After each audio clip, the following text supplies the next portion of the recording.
What's up guys, welcome back to the channel, and on today's episode we are going to be talking about possibly one of BMW's best M cars arguably ever produced. But as always, if you guys want to see more, stay tuned.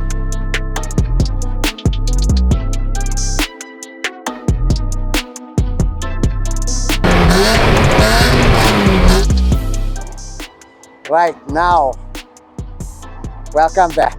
So I've got a big smile on my face purely because the car standing behind me is a very iconic M cars, and those that are M3 lovers or M car lovers will always say that the E46 M3 is one of the best M cars ever made.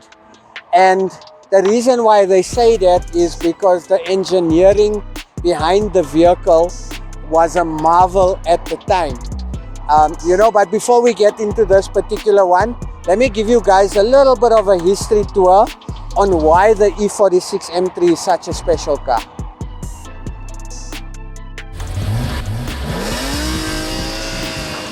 The BMW M3 success story continues. In the year 2000, the third generation enters the market.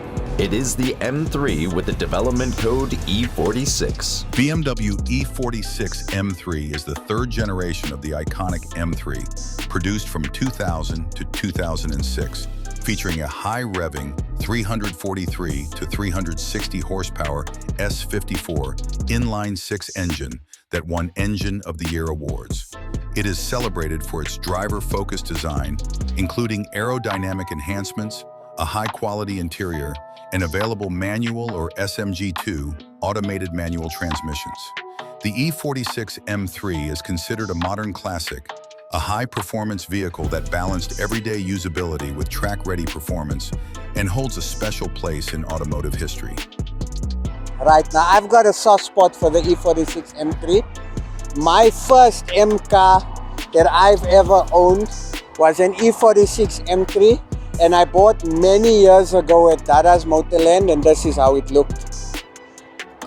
And I actually sold that vehicle. I was parked at the show and somebody took a picture, posted it on Facebook, and looked for the owner, found me, got my number, came to my house, started the car in my garage, and threw me a ridiculous number, and I sold the car without the gentleman even test driving the car. My first one was an SMG, and then you guys know, if I sell, there's always another car in the pipeline. I ended up buying myself a second E46 M3, which was silver manual, and at the time, I'm talking about in the 2000s, my car had 45,000 kilometers on the clock. It was concourse condition. This is how it looked a few wheel changes later. And funny story, when I was moving from Pretoria, my hometown Lodium, to Johannesburg, I hadn't sold my house in Pretoria. I needed to pay funds down for the transfer fees on my house in Johannesburg before that one sold, and I needed to sell one of my cars. At the time I had Celeb, I had the E46 M3, and I put both the cars up for sale, not knowing what Celeb was going to be, because I just got Celeb. So I needed to sacrifice for my family. That's what it's about, you're always sacrificing. And I had a guy come and actually want to purchase Celeb, and I said, whichever one sells first, I'll keep the other one. So luckily for me, the gentleman was a bit of a person that messed around. So he ended up not buying Celeb, and I ended up selling the E46 M3. And I don't regret it, because imagine if I sold Celeb that time, guys.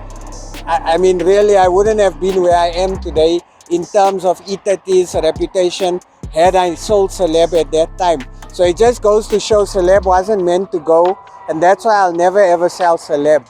But coming back to the reason why we're doing this video is because standing behind me is possibly Polokwane's coolest E46 M3, and it's owned by a very passionate gentleman by the name of Ahmed.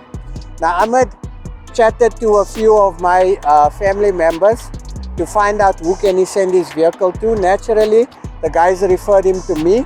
So he brought the vehicle through from Polokwane, and the instruction was simple: chip, please give it your chip flavor and make the car look cooler than what it is. So I'm like, sharp, no stress.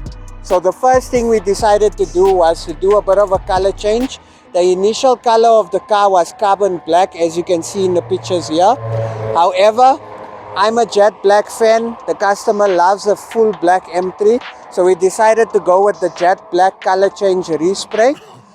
And again, I love a black car. You guys know that. Celebs, Coco, and the 850 is black. One of my cars that's in the pipeline is black as well, but you guys are going to see it soon. You're going to lose your mind for that car. But again, a black BMW for me screams luxury. So the car was stripped down. We fixed a lot of the bodywork. There was some errors in the repair before, some body filler. Primered the car, painted the car, and the result is a jet black E46 M3. Now, there was a lot of stuff that needed to be changed. So for example, the headlights were the aftermarket Angel Eye ones. I didn't like it. So Ahmed gave us the go ahead to purchase a brand new set from BMW, which comes with the Xenon kit as well. We then also had a problem with the front bumper. The front bumper was the original E46 bumper, but it had been repaired multiple times. And if we had to repair it again, it wouldn't have lasted longer. So we sourced an aftermarket E46 M3 CSL bumper, which I think looks absolutely amazing. We then decided to go with the menacing look of changing the grills to the black, just to make the car look a bit more aggressive. So now that the front end is sorted out, let's go to the wheels. Now, the tire profile and the offset of the wheels was incorrect. So what we did is we refurbished the replica CSL wheels. So these wheels are from the M3 CSL, but they're the replica type. How you know it's a replica type is if you look at the back, the original CSS, look at that, I'm tower clutching there, bruh. Ish, tower clutching nix. I haven't said nix now. What's going on here? Ish. Okay, alright, let's try that again. So how you know a wheel is a replica or OEM wheel? Number one is the weight of the wheel. And if you look at the back of the wheel, your M3 CSL wheel has a bit more of a concave in the back, and it's a little bit more of a better offset, which sits better on the M3. So that's how you notice it. But in order to correct that, we basically ran spacers. So we did 15mm in the front, 20mm at the back, just to bring the wheels out a little bit. And then also we had the wheels refurbished, and our good friends at Wheel Freaks supplied us with a new set of tires, just so that actually a nicer size of tires, because the tires on here, the profile was too thick for my liking. We then did a recon on the braking system, which consists of the ABS sensors, the discs, the pads. We played around with a bit of color on the calipers, painted it a bit of a copper just to try and tie it in with the interior. Now, interior. I love interior. You guys know that's my favorite place. So let's go through to the interior and let me show you guys what we did.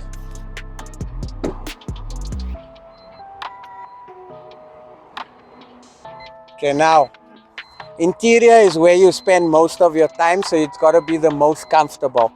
So we played around with colors.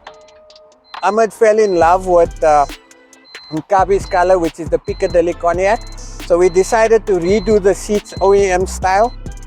Piccadilly Cognac, interior door panels, and we treated the roof liner to some nice Alcantara as well.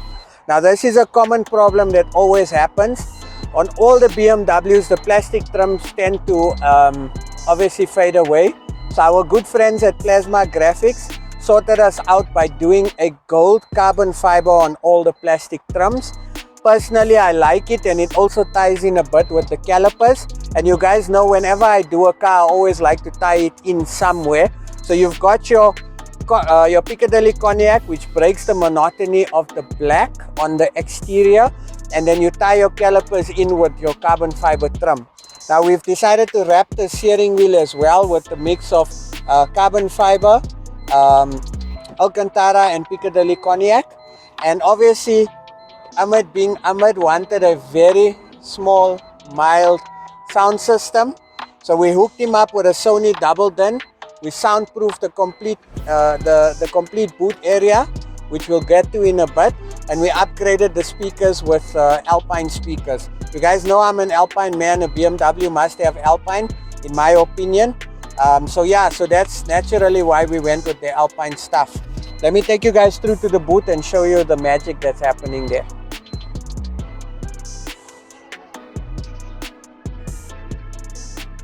Okay, now in order to tie in with the CSL team, we put a aftermarket CSL boot spoiler. We put the CSL diffuser, changed the taillights. Luckily for us, there was a lot of new parts that we could buy from BMW, like the door rubbers, the taillights, bonnet shocks. Trust me guys, people think that BMW doesn't have spares for these cars. I'm telling you, try your BMW dealer, you'll be surprised on what spares you actually can get. So once that is sorted out now, I want to take you guys to the attention or one of the major things that needed to be changed on this car, which is the exhaust. Now this car had a very wacky aftermarket exhaust, and it needed to be changed because it didn't tone like a 4-pipe. They call this car actually a 4-pipe. That was the nickname of this car back in the day. So our good friends at SSR in Randburg hooked us up with an original E46 M3 back box. Now the car actually tones like an E46 M3, which is what was missing on this car all along. So I'm gonna take you guys to the money shot. And the money shot is the boot install. The instruction was simple, classy, elegant. So we decided to put a very cool boot install theme to match the front of the car, which is the old grills of the car, glass box with LED lighting, and obviously your gold carbon fiber M logo in the center of the boot. Now normally the toolkit does sit here. Obviously it's Chicanos, we wanted to be a little bit different, so we decided to remove that and put our branding here. Overall, I can tell you guys, this is definitely a bucket list car to own. I would like to climb into another one, but there's a few other cars on my list I still want to own before I jump back into an E46 M3. I want to say that it's been an honor and a pleasure working on this car. To have clients come from so far, I mean, we've got clients in Dubai, we've got clients in the UK, we've got clients literally all over, out of South Africa, Limpopo. It's such an honor to be able to work on cars from all over, and I can't thank the clients enough for their support and their trust in us. I must say that patience is a virtue. If you're getting into this game, you have to be patient. If you're building a car, you have to be patient. That's the name of the game. If you're not a patient person, rather buy something with no work, or rather buy a new car, you won't have any issues. But yeah, it was a fun build, really excited. Now the client can get ready and drive, make his way to Limpopo, and he can hear the tone of the chainsaw noise of an E46 M3. Guys, thank you so much for watching. I love you guys. I appreciate all your support. It means a lot to me. And of course, our champs that are always commenting and interacting, we love you guys. Thank you so much. Stay safe, be humble, be kind, and I'll catch you guys on the next episode.